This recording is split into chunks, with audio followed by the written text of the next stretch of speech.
So in today's video, we're taking a look at something that I feel will 2x, 3x, 5x your bottom line in your agency. And I looked all over YouTube and didn't find any of this information online. In fact, I found like 2 or 3 videos talking about it, but they only had like 100, 200 views.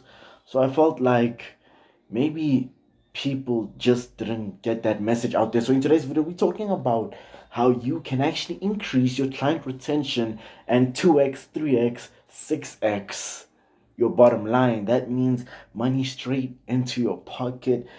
I mean, why get three new clients every single third month if you could just keep 3 clients for an entire 12 months, 18 months, maybe even 6, 8 months bottom, right? That's what we'll be talking about in today's video. So let's jump into it. If you haven't subscribed, and I suggest you go ahead and subscribe, because I'm about to share some things that I would rather weren't shared, but yeah, I'm here helping you guys. So you just going ahead, smashing that like button, hitting that subscribe button would be you showing me the favor in return. Let's jump into this video.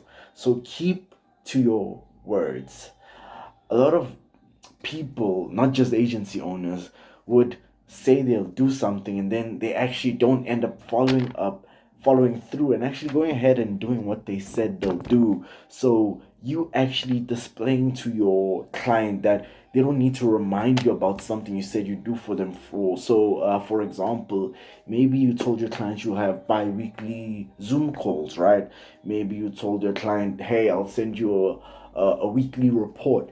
If you miss a Zoom call, or your client has to tell you to send a weekly report, then that looks bad on your end, and they'll want to leave because they'll feel as if you're not really trustworthy, and your word won't have any much weight on it, right? They won't value your word because they'll know that the chances of this person actually doing what they said they'll do is very slim. So you have to be proactive and not reactive. I heard someone say that on one of their channel, and it really struck a nerve for me because so many people are being reactive instead of proactive, and I really feel like that is that is an issue a lot of people, like the majority of the population, faces, not just agency owners. And you being able to actually being proactive and not reactive won't just help you in your agency life, it'll help you in your personal life as well, right? Sam Evans has a saying. It says, you don't have a business problem, you have a personal problem. And you being reactive and not proactive is just you displaying a part of your personality to the client. And if the client doesn't like your personality, then your client won't want to work with you as their marketer, right? Number two. Number two is get results. Now, this might sound idiotic and common sense, but I've seen so many agency owners who don't know how to run ads, attempt to run ads or attempt to get clients, and then go on people's Facebook groups and ask, hey, how do I run ads for real estate clients? Or hey, how do I run ads for e-commerce businesses? And it's just so crazy because if you know you aren't able to do Facebook ads, and you know that you don't have the time to go ahead and get your clients the results they need, then your job is to find a media buyer who can actually go ahead and get your clients fantastic results. Because here's the thing, even if you have to give your media buyer 50%, 40% of the retainer, well, that won't matter, because instead of your client staying with you for only 1 or 2 months because they realize that, okay, I'm not getting my money's worth from you, they'll end up staying with you for like 6, 8, 10, 12 months, 18 months even, or maybe even longer than that. They'll end up staying with you for a longer period because you're actually giving them a return on the investment, right? Because in their mind, they understand that, okay, if I give this guy if I give him $1, then he'll bring back $20, or he'll bring back $5 even, right? That's good enough. And if you're able to do those sort of things and get results, then what sort of client wouldn't want to work with you? Because to them, instead of being an expense, you turn into an investment, right? Because you'd be a cash cow for them. They'd actually understand that if I were to give this person $1, I know this person would come back with more than $1 to give me, right? And the next thing is time. Yes, time. You have to be on point with everything you do, right? You need to have the proper time management in place.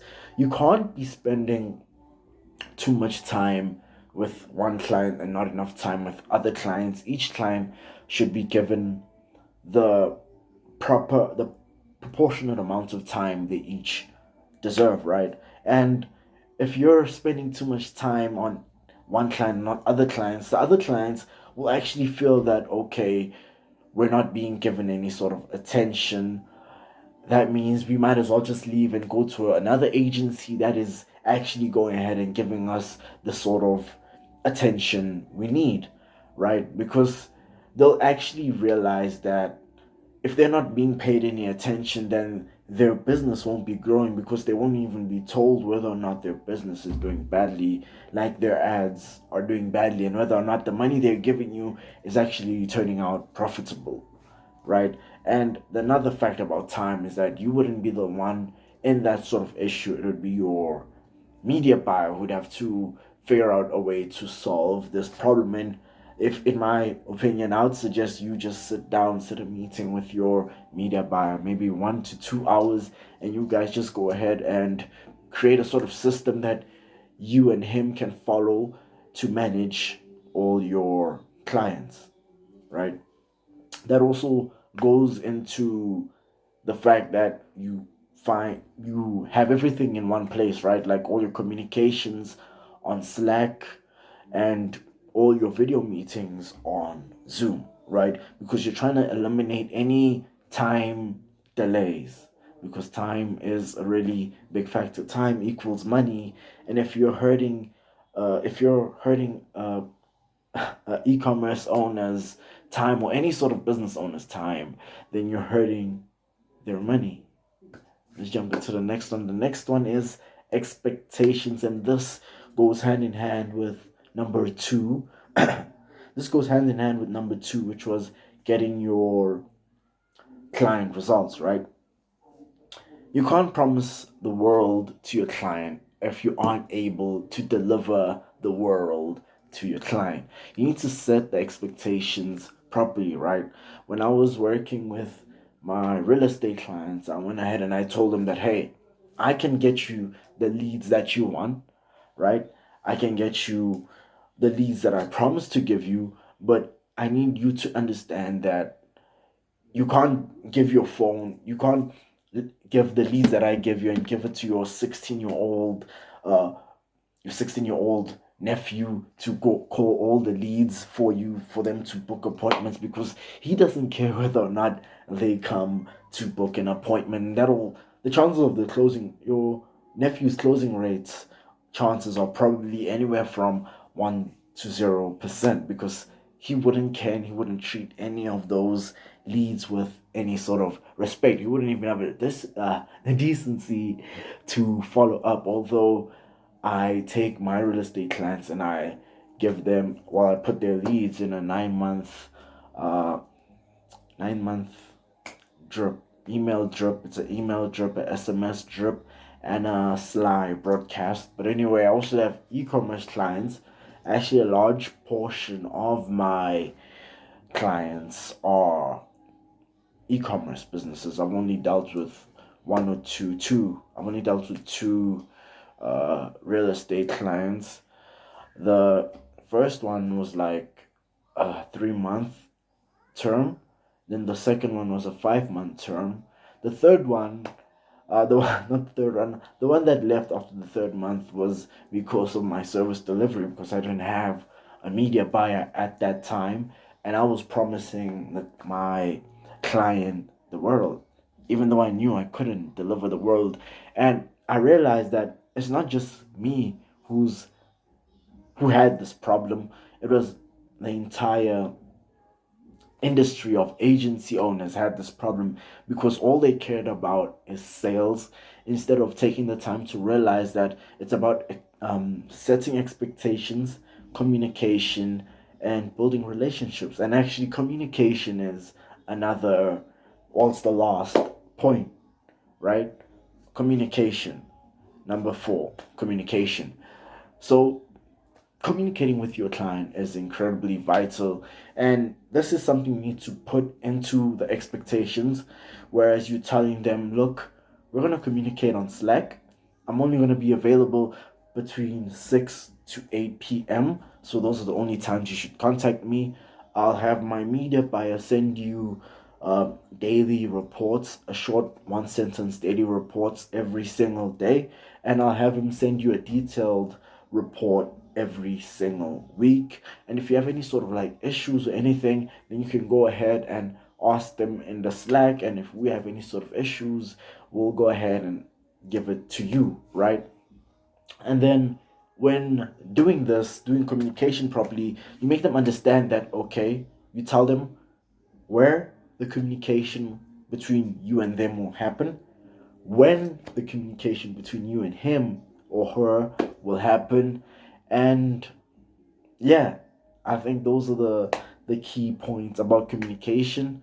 And all in all, honestly, I don't blame any of these SMMA gurus out there who aren't telling you any of this valuable advice right here, because honestly, I wouldn't blame them for wanting your client to leave you, so that your client can go ahead and say, well, if I was paying this client, this agency $1,000, and they were doing such a terrible job at retaining me, might as well just pay a better agency $6,000, $8,000 a month, if they'll provide me all these 4 needs right here.